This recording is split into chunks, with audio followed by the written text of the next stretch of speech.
नमस्ते मेरे नन्हे दोस्तों। आज मैं Atul Jhupe sir YPS YouTube इस चैनल पर आपके लिए एक नई रोचक कथा लेकर आया हूँ। लेकिन इसके पहले हर रोज मैं एक श्लोक गाता हूँ। केवल मैं श्लोक मेरा ही गाता हूँ, लेकिन आपको भी श्लोक गाना बहुत अच्छी बात होती है। और ऐसा कहा गया है कि श्लोक गाने से हमारी वाचा शुद्ध होती है। इसके लिए आप भी मेरे साथ, मैं जिस तरह से श्लोक का गायन करता हूँ उस तरह से आप भी मेरे साथ अनुगायन करेंगे, मेरे पीछे पीछे श्लोक गाएंगे। तो शुरू करता हूँ श्लोक। त्वमेव माता च पिता त्वमेव बंधुश्च सखा त्वमेव विद्या द्रविणं त्वमेव सर्वं मम देव त्वमेव सर्वं मम देव।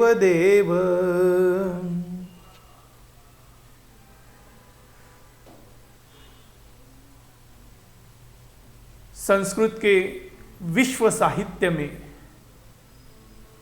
या इस पंचतंत्र का एक अभूतपूर्व स्थान है, क्योंकि संस्कृत साहित्य ने हमें बहुत सारी अनगिनत ऐसी देन दी हुई हैं, और उनमें से ही एकमेव देन ने जो है वह पंचतंत्र यह है।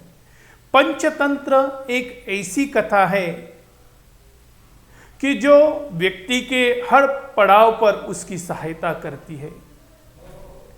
व्यक्ति को किस तरह से जीना चाहिए ये हमें सिखाया तो पंचतंत्र ने सिखाया है।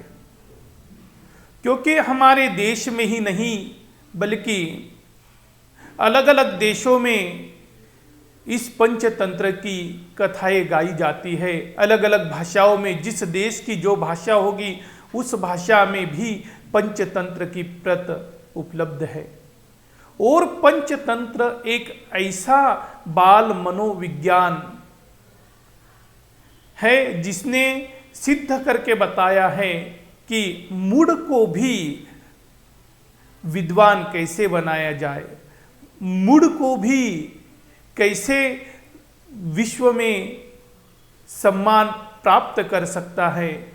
एक अज्ञानी व्यक्ति, एक अज्ञानी बालक भी विश्व में किस तरह से ज्ञानवान बन सकता है, विद्वान बन सकता है, यह हमें दिखा दिया है पंचतंत्र इस ग्रंथ ने।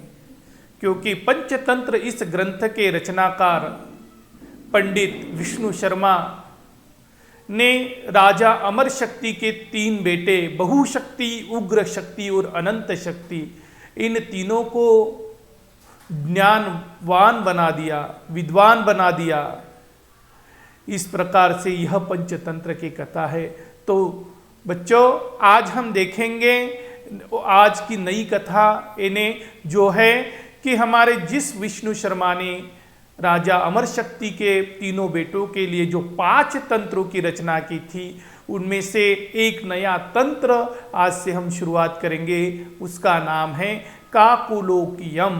क्योंकि पंचतंत्र यह ग्रंथ संस्कृत ग्रंथ है तो उसकी जो हेडिंग है वह संस्कृत है, लेकिन काकोलोकियम यानी कौवा और उल्लू की कथा। तो चलते हैं दोस्तों हम आज की कथा की तरफ। एक बार की बात है जब एक दिन हंस, कबूतर, सारस, चातक, मोर सभी पक्षियों ने एक जंगल में सभा ली। जंगल में सभी पक्षियों ने सभा ली। सभी पक्षियों को बुलाया गया, तिथि पर, समय पर, सही समय पर सभी पक्षी वहाँ पर आते हैं और सभा प्रारंभ होती है। लेकिन सभा प्रारंभ होने, सभा के अंदर एक कौवा नहीं आता है, लेकिन सभी ने सभा प्रारंभ की और सभा में एक निर्णय लिया गया कि जो पक्षियों का राजा गरुड़ है वह हम पक्षियों की शिकारियों से कोई भी मदद नहीं करता, हमें शिकारियों से नहीं बचाता है। वह तो निरंतर भगवान विष्णु का ही ध्यान करने में मग्न होता है, क्योंकि गरुड़ क्या है, भगवान विष्णु का वाहन है। इसके लिए गरुड़ क्या करता है, हमेशा ही विष्णु की भक्ति में ही लीन रहता है। वह हमारे पक्षियों के तरफ कुछ भी ध्यान नहीं देता। इसके लिए हमें ऐसा करना चाहिए कि हमें हमारा राजा बदल देना चाहिए, जो हमारी सेवा कर सके, जो हमें शिकारियों से बचा सके, ऐसे ही पक्षी को हमारा राजा हमें बनाना चाहिए। तभी वहाँ पर एक शुक यानी वहाँ पर एक तोता उनसे बोला कि पक्षियों, तुम चिंता क्यों करते हो? अरे हमारे बीच में ही देखो कैसा राजा बैठा है। अरे ऐसा राजा है कि जो रात में भी हमारी रक्षा कर सकता है। दिन में तो हम कर सकते, लेकिन रात में भी हमारी रक्षा कर सकता है। फिर कौन है? उल्लू की तरफ सभी ने नजरें जमाई। उल्लू की तरफ देखते, देखो ये उल्लू जो है यही हमारी व्याधों से, शिकारियों से हमारी रक्षा करेगा। तो हम ऐसा करते हैं, इस उल्लू को ही हमारा राजा घोषित कर देते हैं। सभी पक्षियों ने मिलकर सम्मति प्रस्ताव पास किया और फिर अच्छी शुभ दिन देखकर, शुभ तिथि देखकर उल्लू का राज्याभिषेक करने के निर्णय लिया गया। उल्लू का राज्याभिषेक अब होने वाला था। अब राज्याभिषेक के लिए, उल्लू के राज्याभिषेक के लिए सब उन्होंने क्या किया, तो अलग अलग नदियों से, अलग अलग पवित्र नदियाँ जैसे गंगा, यमुना, सरस्वती, गोदावरी, तुंगभद्रा, तापी, पूर्णा वगैरह सभी नदियों का जल एक स्वर्ण कलश में भरकर, वहाँ पर सोने के कलश में भरकर सिंहासन पर, अलग अलग सिंहासनों पर रखा गया, जिससे कि उल्लू का स्नान किया जाए, उल्लू को पवित्र किया जाए। और फिर उसके बाद में वहाँ पर महान देश के बड़े बड़े पंडितों ने वहाँ पर मंत्र जाप शुरू किया, वेद पठन शुरू किया, नृत्यकियों ने, नृत्यांगनाओं ने नृत्य शुरू किया, नृत्यांगनाओं थैथिया नाचने लगी। तभी वहाँ पर ऐसा बहुत बड़ा समारोह, सभी जंगल के पक्षी उस समारोह का आनंद ले रहे हैं। अभी उस उल्लू का राज्याभिषेक होने ही वाला था कि उल्लू जाकर सिंहासन पर बैठेगा और उल्लू के सिर पर जंगल का ताज आएगा। उसी समय क्या हुआ कि वहाँ पर एक कौवा काव काव करते हुए वहाँ पर आया। उसने देखा कि वहाँ पर क्या चल रहा है। उसने देखा कि वहाँ पर सभी उल्लू के आजू बाजू सभी पक्षी खड़े हैं और उल्लू की जय जयकार कर रहे हैं। जब कौवे ने सुना उल्लू की जय जयकार, तो कौवे से रहा नहीं गया, क्योंकि पक्षियों में सबसे जलने वाला पक्षी अगर कोई होगा तो वो होता है कौवा। क्योंकि कौवे की उपमा ही ऐसी होती कि कौवा ऐसा है कि एकदम दुष्ट पक्षी है, क्योंकि कौवे का देखना भी अच्छा नहीं होता है, कौवे का खाना भी अच्छा नहीं होता है।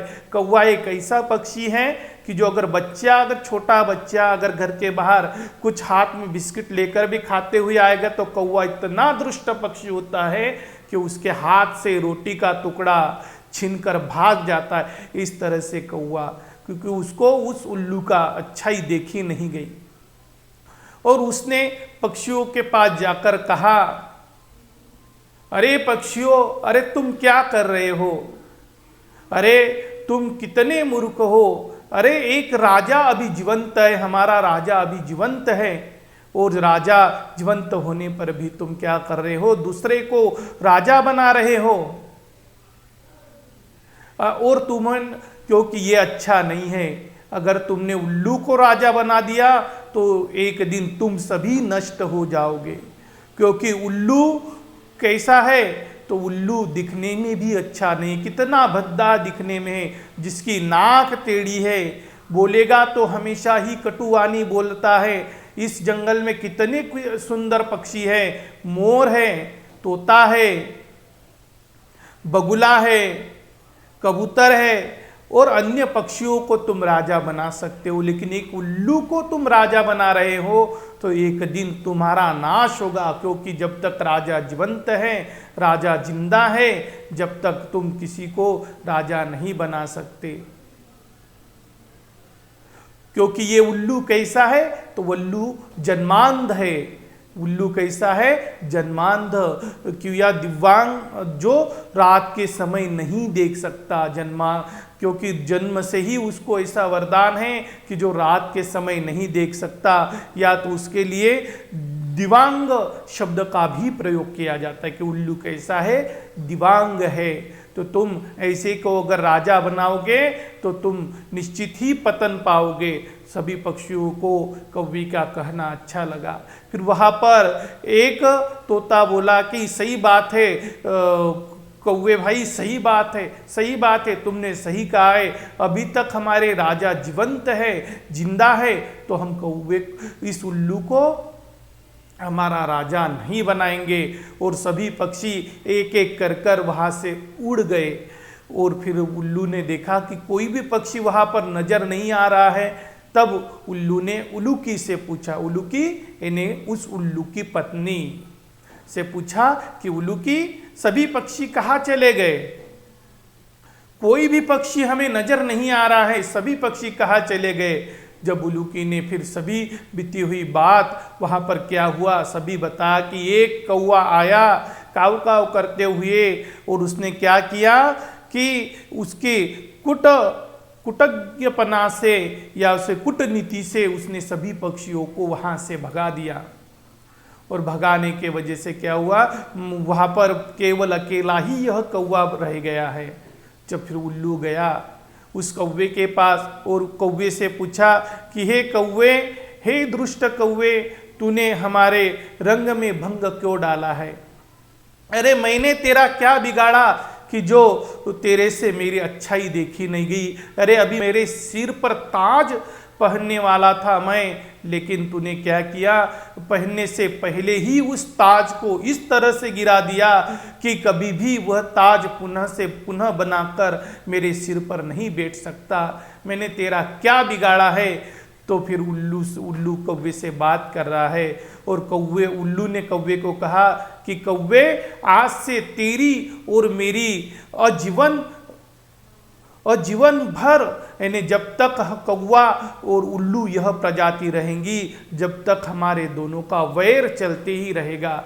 और जब से ही कौवा और उल्लू दोनों का वैर है, अगर कौवे के सामने उल्लू आ जाता है या उल्लू के सामने कौवा आ जाता है तो दोनों भी चुप नहीं, दोनों भी झगड़ पड़ते हैं। इसके लिए कौवा वहाँ पर बैठा रहा और कौवा सोचते रहा कि मैंने बिना वजह ही उल्लू से दुश्मनी मोल ली, क्योंकि दूसरों के कार्यों में कभी भी विघ्न नहीं कर देना चाहिए। दूसरों के कार्य में बिना वजह हस्तक्षेप नहीं करना चाहिए। और मैंने उल्लू के राज्याभिषेक में हस्तक्षेप किया है, मैं कितना दुष्ट हूँ, ऐसा सोचते हुए कौवा भी वहाँ से चला जाता है, सभी पक्षी चले जाते हैं। तो दोस्तों, यह कथा थी ऐसे उल्लू की और कौवे की, जिनकी जीवन भर जिनकी हमेशा दुश्मनी है। और भी हम इस तरह से कौवा और उल्लू और अन्य कथाएं हम देखेंगे अगले भाग में।